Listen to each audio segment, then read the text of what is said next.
Olá, meu nome é Samuel Pereira Barbosa Lima, eu sou aluno de Direito da Unitins, primeiro período de 2021.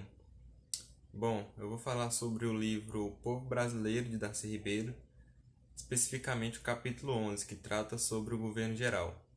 Bom, o capítulo 11, ele trata sobre o governo geral, porém ele começa abordando a questão das donatárias. E o que consistia as donatárias? Donatárias foi um regime administrativo implantado por Portugal que objetivava povoar e desenvolver a terra. E como que eles iniciaram isso? A coroa entregou porções de terra na mão de senhores para que eles cumprissem esses objetivos. Tanto que alguns presos e condenados de Portugal receberam a liberdade para vir aqui para o Brasil para que fossem cumpridas essas metas. Vale ressaltar que o donatário tinha poder político, poder econômico e poder para explorar as terras. Porém, apesar desses poderes concedidos por Portugal, pela coroa portuguesa, a maioria dos donatários não conseguiram cumprir com os objetivos. Apenas a capitania de São Vicente e de Pernambuco conseguiram sucesso.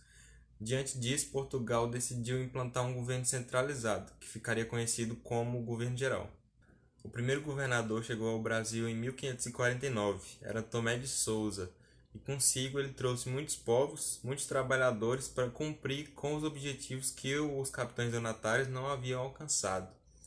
Bom, ele trouxe consigo os jesuítas, que desempenhariam um papel fundamental na história do Brasil, na formação do Brasil. E logo em seguida, o livro aborda a questão dos jesuítas solicitando à coroa portuguesa que enviassem mulheres, porque haviam poucas mulheres de Portugal aqui no Brasil e que os recém-chegados estavam se miscigenando de forma pecaminosa com as mulheres que já estavam aqui, com as índias principalmente. Essa miscigenação entre recém-chegados e índias deu origem a um povo denominado mamelucos. Esses mamelucos não eram reconhecidos 100% como índios, nem 100% como estrangeiros de Portugal. Então eles foram reconhecidos como mamelucos. Esse povo influenciou bastante a formação do povo brasileiro e na constituição da identidade nacional do Brasil. Após abordar a questão da miscigenação, o livro relata o embate que os jesuítas tiveram para expulsar os franceses da Baía de Guanabara do Rio de Janeiro. Bom, apesar da investida dos jesuítas, alguns fatores também internos influenciaram a queda da França Antártica.